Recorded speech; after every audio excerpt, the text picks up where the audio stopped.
Welcome to this short training where I take you through exactly what the forced equity system is and how it works and how it came to be. Because at this point, you are probably sitting there thinking, okay, well, will this work for me? And what will it take for me to put it into practice? Now, if you've never been down the path of applying value add strategies to property, well, strap yourself in.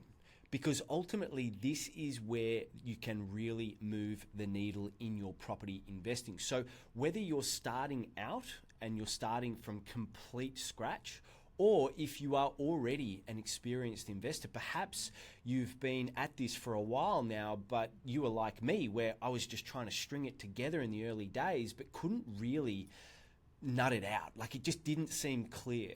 And so I've gone to the depths of the real estate industry in my own investing and developing to kind of really find the answers. I've gone through all of the brain damage that I've had to incur to really just figure it out. And it's forced equity that has really been the game changer in my own investing and from what I've been able to help over 250 other investors implement for themselves. Forced equity is really the lubrication. It's in a property portfolio. It's like the oil that's just moving through the car engine, helping to lubricate all of the gears and the pistons, and just to make sure that things run smoothly. And so that's what I'm here to take you through in this training. And so what I really want to show you is how myself and my clients consistently lock in 6 and 7 figure profits using the forced equity system, because ultimately that's what we're here to do. It's not about quick flips. It's not about any particular one strategy. It's not just about focusing on high yield cash flow deals.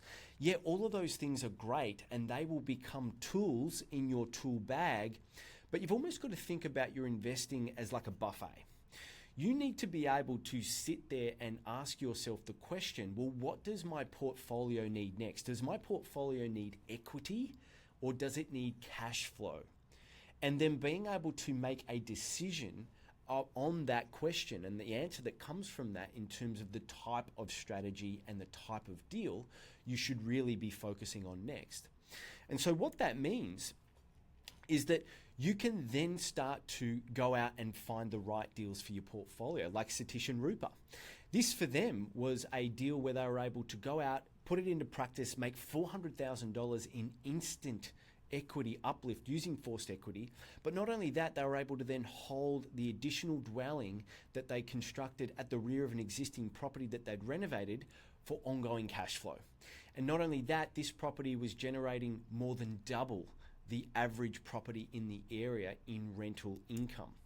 People like Kelvin and Jordan, who went out there and created an $825,000 profit on this deal. Not only that, they kept and retained 8 long-term rentals out of it, which they made $36,000 in net income from those properties in the first year.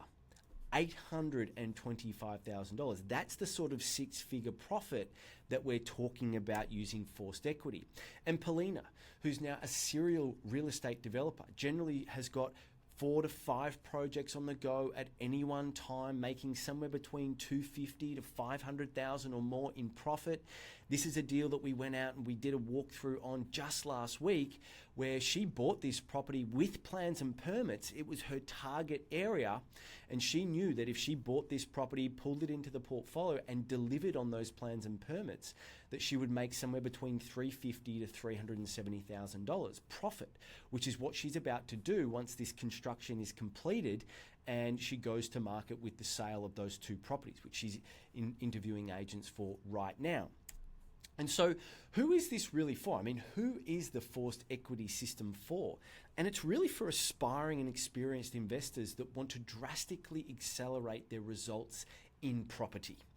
And it's for those who might be feeling frustrated because it just seems like regardless of what you do, it feels almost like impossible to secure a deal. Maybe you're taking too long to analyze deals. Maybe other investors are just swooping in and taking those deals or outbidding you on those deals because they can move quicker. Maybe you're spending lots and lots of money and time on courses and events, and you're traveling all around the country, and you just feel like you've got little to show for it. And it's because those courses and events, they're just optimized for the wrong thing. They're optimized for education. They're optimized for events. And that's what you get. But you're missing out on actual results. And meanwhile, the market keeps growing and you keep missing out on value. Maybe you're a busy or time-poor person and you're just looking for a surefire way to be able to make six-figure profits with relatively low time input. And this is certainly for investors that are feeling stuck and unsure about what their next move in property really looks like. Because getting confidence and clarity isn't hard. You just need a game plan. And so if we can help you with that game plan, you walk away with the insights and the information that you need to then go and make radical decisions which can ultimately change the course of your life forever. And it's definitely for people that feel this calling to do more in life, that want more, that want to spend more of their time on purpose rather than just profit, rather than just your job or your business and the trading time for dollars type of mentality. And you want to be able to impact lives of those around you as well, not just your family, but maybe more broadly in the community too. And that's ultimately what property investing allows for, is this higher calling for living a life of more purpose. And so look, who is it not for? Well, it's certainly not for people that are looking for a get-rich-quick scheme. I mean, there's no gimmicks here, there's no shortcuts, it's just tried and tested systems that work every single time, so long as you know what you're doing. It's also not for people who want to outsource their financial decision-making to other people. You are the best placed person to be making decisions for yourself. You just need to have the education and the knowledge to make the best possible decisions. It's not to say that you have to be doing all of the work. You can certainly delegate and outsource the work, but you need to know what those people are doing, and you need to be able to direct them and sell them on the vision of what it is that you're trying to achieve. It's certainly not for investors that just want this passive approach to property. There is no passive investment that exists there. Every single investment requires some level of time input. Now, there's a spectrum. Lots of time, little time, a 1 to 10. Now, property is great for passive on the lower side of the spectrum. However, you're going to have to put something in. But look, if you're just wanting to sit there for the next 25, 30 years and not really have to roll up your sleeves and do anything with your portfolio, then this forced equity approach is certainly not for you.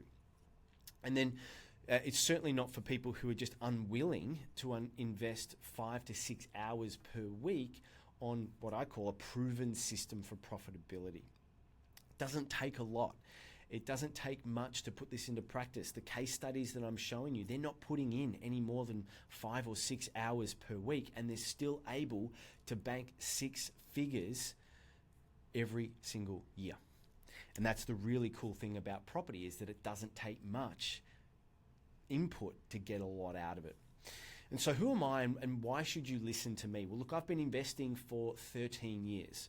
I've really started with the smallest possible entry point deal that you can imagine. It was a tiny little house relocation. I put a granny flat on the back of a truck and shipped it all the way up to a place called Bonnie Doon, where they filmed The Castle. And I didn't even own the land. In fact, I managed to convince a holiday park owner to lease me one of their blocks of land where I could put my granny flat, renovate it, extend it, and I did so. It only cost me $55,000, but I sold that thing for $85,000. I took my money back and I rolled it into the next deal. Now, that I tell that story because it just doesn't matter where you're starting from. What matters is where you're going. Because over the last 10 years, I've been able to deliver over $170 million in real estate deals. These are properties that you can walk up, you can touch, you can feel, you can smell. They exist. They are here on earth.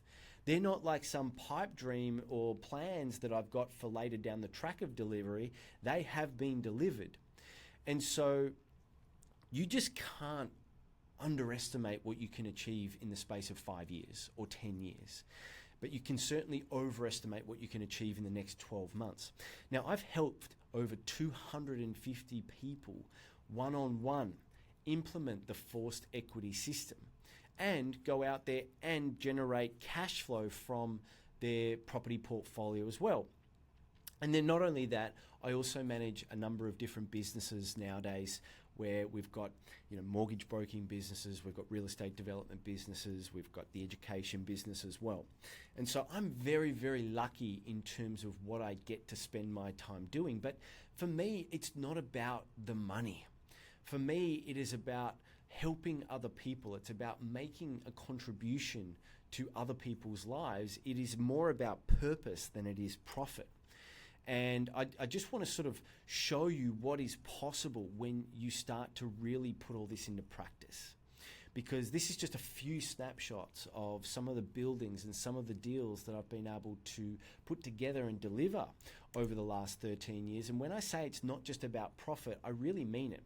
This was a project that we delivered for the homeless in Melbourne. It was 49 transportable dwellings that we did in a joint venture with Vic Roads, a housing provider, and philanthropic money. And so what happened is that philanthropists donated a chunk of money.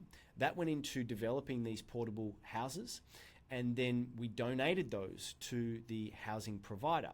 Vic Roads, they put in the land and paid for the services, so the sewer, the stormwater, the electrical power, gas, that kind of thing, for us to connect these dwellings up to. And that was basically land that was just sitting there unused. Now, that meant that we could get 49 rough sleepers off the streets and into permanent housing. And it was one of the first of its kind, because typically the system really isn't built for rough sleepers. They get offered transitional housing where they might have a place to sort of stay in for 6 to 8 weeks. But it's often not enough time for them to get themselves set up to go and apply for an identity card and then go and apply for Centrelink benefits where they can then go and get themselves a proper rental property.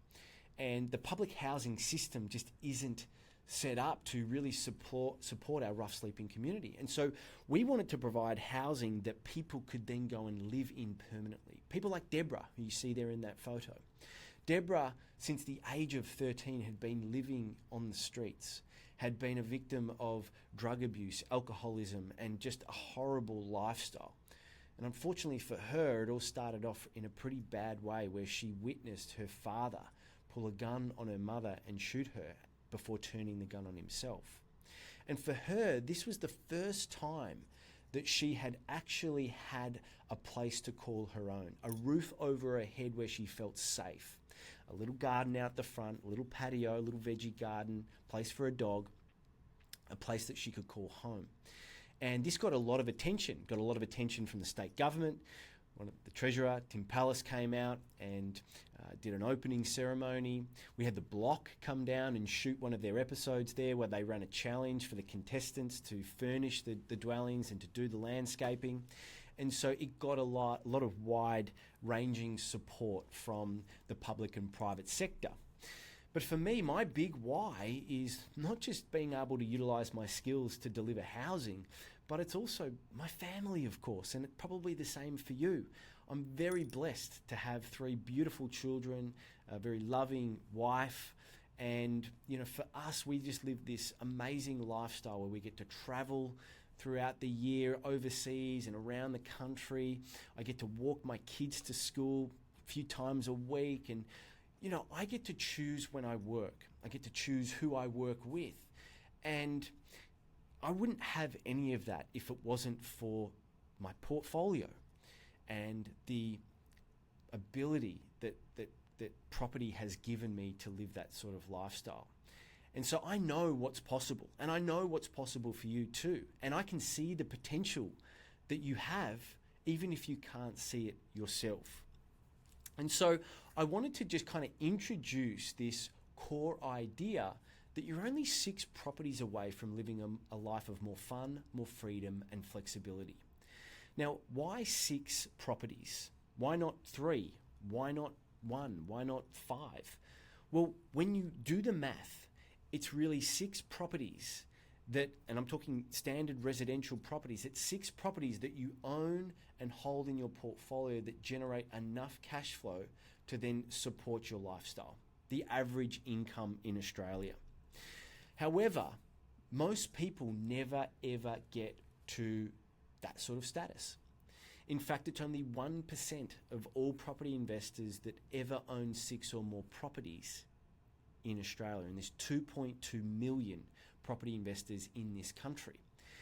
And the reason for that is that, well, most investors just don't have a plan, they don't have a deadline, and they don't have a coach. They don't have someone inspiring them. They don't have someone pushing them and keeping them accountable and keeping them on track. And when I think about where I've been most successful in life, it's typically been in the areas where I've had all of those 3 things in place. If I wanted to compete in a half Ironman, I made sure that I had a coach who was writing my training plan and my nutrition plan. I had an event locked in, so I had a deadline. And so I had the ingredients, which were really then set up to help me be successful in that ambition, that goal. And so you've really got to think about, well, why don't we ever do that in the financial sense? Like, why don't we have a plan for our wealth building? Why don't we have a coach who's there to support us on that journey? Why is it that we don't have a deadline and a goal around what we want to achieve by a certain period of time, and then the plan kind of rolls into that? And it's really because of this. It's what I call the property investor journey. And this is an infographic that I've had my team put together for me over the last 10 years that I've spent working one-on-one with investors. I've traveled around the country, spoken at hundreds of events and spoken to thousands of property investors. And what I've come to learn is that there is a very predictable path to success in this game.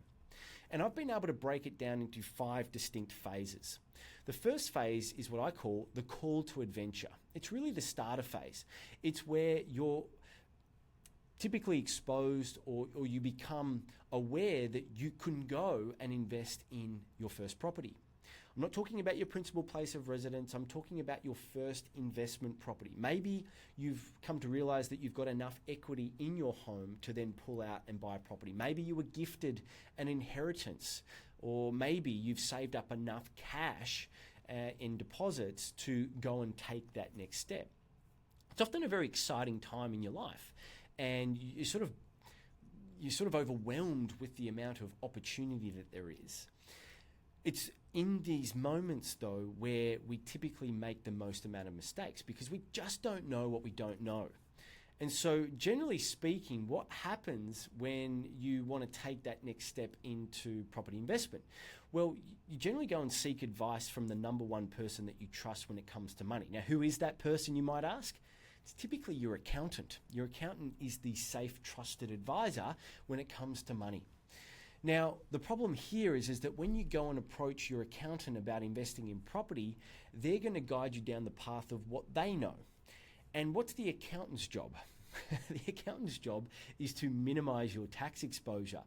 And so more often than not, they lead you down the path of investing in something that's going to help play into that objective. But the problem there is that you don't have a tax problem. You've got a cash flow problem and you've got a wealth problem. You need to be investing for wealth creation and income generation. Now, it's fine for me to say that, but if you're not driving around in a red Ferrari earning $400,000 or $500,000 a year as a lawyer or a neurosurgeon or an anaesthetist, like, you don't have a tax problem. Those people have tax problems. And so for them to go out and invest in, say, a negatively geared property, that's okay because they're paying the highest marginal tax rate.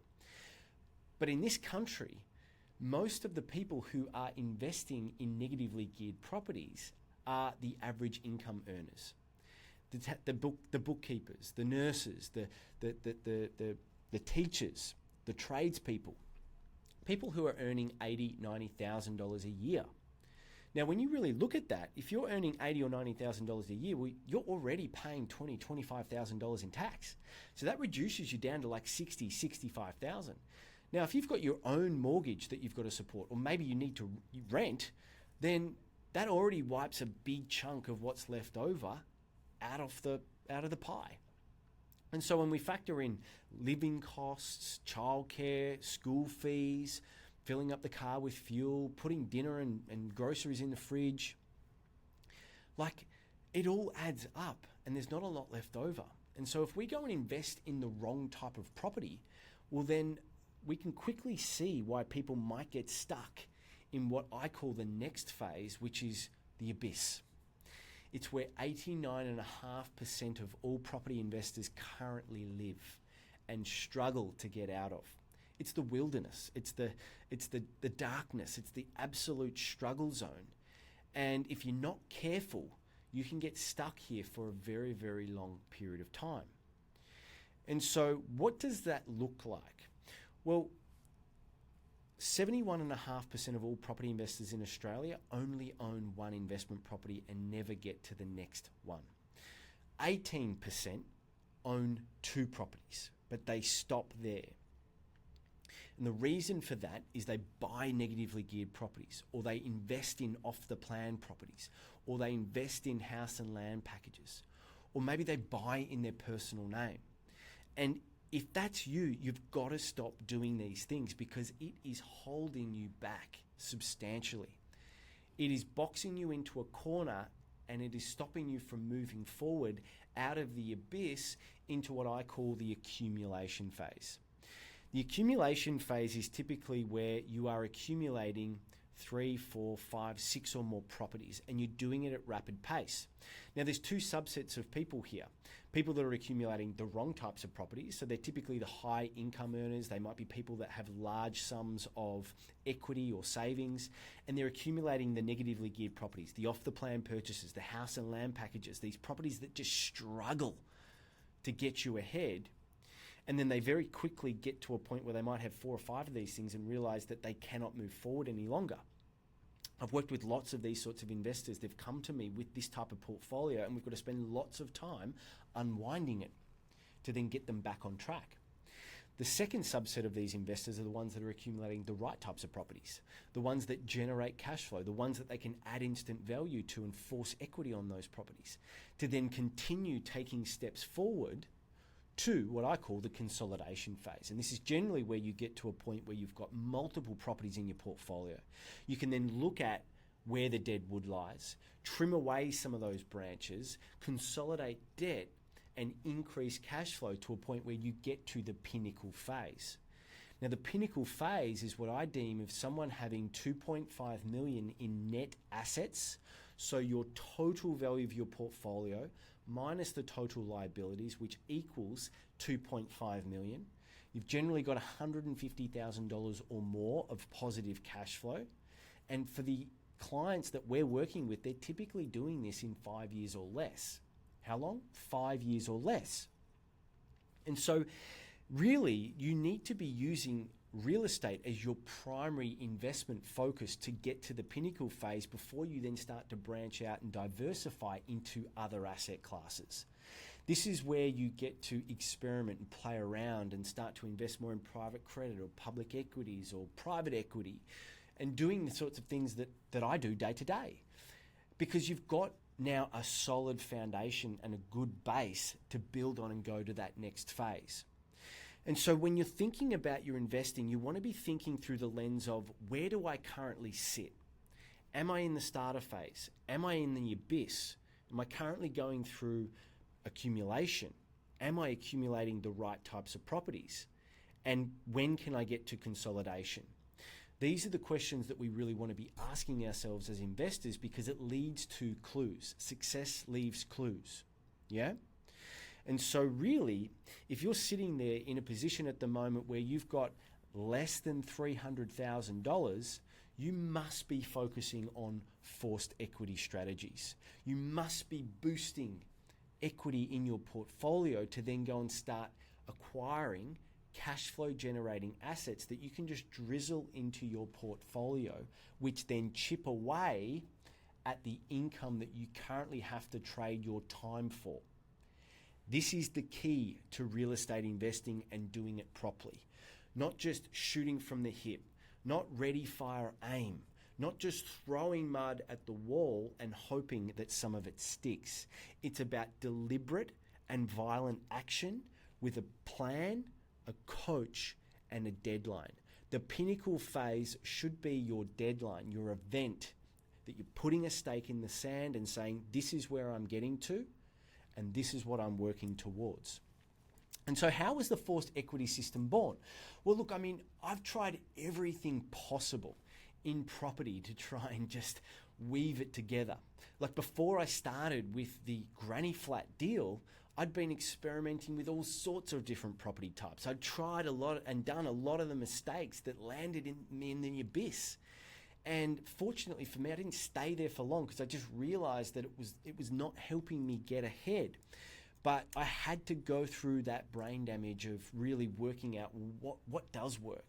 And so when I started to piece that little granny flat deal together and I saw that I made a profit, and that allowed me to take that and then roll that into another deal that I then went on and made $85,000 in profit from, and then rolled that into the next deal, which was larger again, that we made $250,000 profit from, I started to piece it all together. And I was like, so that's how this works. Now, on that third deal, I was able to build something on the land that was cash flow positive. And so from day one, it was already bringing in $16,000 of positive cash flow. And we still own that property today. And so in my mental model, I've got my neuro pathways firing here saying, hey, I'm onto something. And that's where the forced equity system was born. And so what does the forced equity system really allow you to do? Well, ultimately, it significantly reduces the time that it takes to build a portfolio, because you're not sitting there just waiting for the market to grow. No, you're out there taking action. You're applying strategies which you know create an arbitrage in the market for profit. You're typically buying problems and selling solutions as the investor, and you're doing that in a way where you're adding tremendous value to the market and you're getting rewarded for, in the benefit of value uplift. We're also adding instant value to the properties for quick growth. Okay, and this is the thing that condenses the time from 30 years to 5. It's about moving quickly and swiftly through that. It's about boosting equity in your portfolio so you can go out and acquire the cash flow generating assets a lot quicker as well. Because when we boost the value, we take that value and then we go and litter those cash flow generating assets into our portfolio. It's also a great way for you to hedge against the market. Now, what do I mean by this? Well, let's say, for instance, you went into the market with just a simple buy and hold strategy that was negatively geared. Let's say, for instance, you buy the property for $1 million. You go and get a 90% loan for $900,000, and it costs you an additional $50,000 to settle on that property. So in the form of stamp duty, lawyers' fees, conveyancing, building and pest inspections, and so on. The problem is that property is probably $10,000 or $15,000 positively cash flowed, negatively cash flowed. Sorry, and so not only have you got a negative geared asset, but if the market drops by 10%, let's say in 6 months' time, you've now got a property that's valued at $900,000, and your equity's been wiped out. So the bank's probably going to be knocking on your door saying, hey, you're going to have to tip in a little bit more money here because we've breached our LVR thresholds. Now, that is not a good position to be in, especially when the property is already negatively geared and is going to continue to cost you money year in, year out. But if we just flip that a little bit and we look at, well, what would it mean if we forced equity on that property early in the first 6 months? So let's say, for instance, you buy the same property. You spend $50,000 to acquire it, so you've got a $100,000 deposit, $50,000 of stamp duty, legals, conveyancing, building and pests. And then you go and spend $50,000 on applying a strategy to that property which boosts its value to $1.3 million. Now, when the market drops by 10% in 6 months' time, touch wood, it doesn't, but if it did, then your property is now no longer worth 1.3, it's worth 1.17 million. But the thing is that you've only invested $200,000 of your own equity. So you're in for 1.1 million, okay? But the thing's still worth 1.17. So you're still ahead. You're still in the black. You've still got enough buffer. And you've got the wolf, he's not scratching on the door. You're okay. And that's the difference between buying something and not hedging against the market with forced equity. And it also adds additional income each year, helping you with your day-to-day living costs, helping with improving your quality of lifestyle, and maybe just backing off from work or from the business for a bit because the property stuff is now starting to work. And so I teach our clients how to properly structure themselves so that the forced equity gains that you're making in your real estate can then be treated as business income, which then adds to your borrowing power and also helps with your living costs. Do you see how that works? So forced equity is the key. You also don't have to wait decades for your properties to improve before being able to live a remarkable lifestyle. So forced equity is what I call the highest and best use theory. Let me explain this for a moment. So what we are trying to do with forced equity is create price arbitrage. So we've effectively got the middle of the market, which is what the market perceives the value of the asset to be. We've then got the highest and best use of that property. However, what we're trying to do is accumulate properties that the market doesn't see that highest and best use because they're just not educated, they're not knowledgeable like we are. Then we've got the price that we pay. And so the best deals have got the biggest gaps between each of these pillars. What you pay versus what the market perceives, versus what the highest and best use is.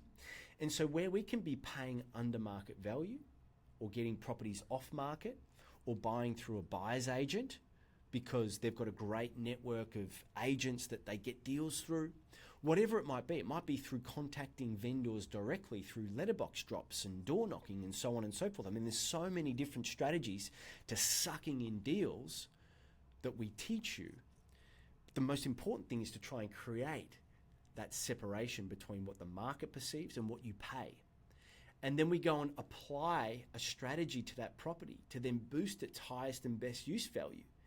So we're getting that value uplift quickly. And that's how forced equity works. And so how can we be sure that this is the correct method to follow? I mean, you're just listening to me, right? But how do you know? Well, you just have to look at the most successful people in property in this country and what they're doing. The Triggerboffs, the Gandells, the Alta family. Like, these are people who have figured it out and have been doing it for 40, 50, 60 years plus and are some of the richest people in the country. I don't know if you've ever gone to the Chadstone Shopping Centre before in Melbourne, but if you have, you'll know that they are continually doing value add strategies to that shopping centre, and they have since the 50s. And that's what's put them in some of the most wealthiest, one of the most wealthiest families in this country. And so we just have to look at what the most successful people are doing. Success leaves clues. And so if it's good enough for these guys, then it's good enough for you. You don't have to be doing the multi-billion-dollar shopping centre portfolios and retail portfolios. But you can be doing this at a small scale in the real estate market. You can be doing this in residential. You can be doing this in commercial. It works because it's the fundamentals. These are the principles that I'm talking to you about right now. It's not some get-rich-quick strategy. It's about just looking at things pragmatically and saying, what works? What makes the most amount of sense? And so really, what is the formula that I'm talking about here? Well, I just want to sort of go through this framework for a second. Let's just say, for instance, in real estate, there are two main reasons why we invest: for cash flow and for growth. We want our property and our portfolio to grow, but we also want to generate cash flow from that. And generally when we're starting from a low capital base, and we're starting from a low cash flow base as well, from income that comes through from our assets. But if we focus on cash flow first, and we're starting from a low capital base, well, then we're going to end up in a position where, yeah, we might have some cash flow coming through from a property here or there, but it's actually going to box us in because then we don't have that equity in our portfolio to be able to draw down on to then get into the next deal. And so we've got no lubrication in our portfolio. But if we just focus on too much growth, well, then we end up in a position where we've got sort of like a big balance sheet, but no cash flow. So asset rich, cash poor. and you can't eat a balance sheet. I mean, that doesn't put food on the table. It just makes you feel good because you know you've got assets there. But anytime you want a cash injection, you've then got to liquidate assets, which isn't good either. And so if we want to get to the pinnacle phase, we have to follow a tried and true method. And that is where we're starting from a lower capital base and we are focusing on forced equity, so instant value quickly. And that's what we see here. We want to boost the capital in our portfolio that we've got to play with. And it's only until such time that we've got a good substantial base that we then start to introduce the cash flow positive assets. And that's where we chip away at our income, like I said before. And so if we can follow this system, it then means that the first few deals, we're going to be utilizing the forced equity system. The cash flow will come later. You've just got to commit to the plan. You've got to commit to the event, the deadline. And then you need someone who's going to be helping you implement this, guide you through the steps. And so that's where I introduce you to the All Up framework. It's a 5-step framework which helps you radically implement this in a very short space of time. And so like I said, we're continually helping our clients lock in 6-figure deals, profit that is, in just 90 days. Now, how do we do that? I mean, like if you've done courses before, if you've worked with other people, you will know what I'm talking about, and that it can take months and months and months for you to figure this out. And it's because those systems are not optimized for what I'm talking about here. I am talking about getting quick results in 90 days, locking in those deals, positioning yourself in the market so you've got a foot on something, and then you're applying value to it while the market also improves its value. And so we start off with what I call assemble. It's laying the foundations, it's doing the groundwork, it's getting your structures in order, it's getting yourself set up with your borrowing capacity, getting your equity unlocked, making sure that you've audited your current portfolio, and that you've got all the tools in place to be able to quickly scan through deals. We also get you set up with your lineup, okay? So the people that you need to surround yourself and insulate yourself with to be able to quickly move through this process. So you've got your professional team, which are typically your accountants, your lawyers, your brokers. These are the people that help you with the paper shuffling. Then you've got your consultant team. They're the people that are going to help you implement the strategy itself. And so we teach you how to go out and acquire these consultants and this team to help you. It's almost like an athlete. An athlete doesn't do all of this on their own. They don't get to a peak performance level on their own. They've got strength and conditioning coaches. They've got coaches that help them with their technique. They've got managers. They've got agents. They've got people who get their sponsorship deals and lock in the revenue. They've got people that manage the money.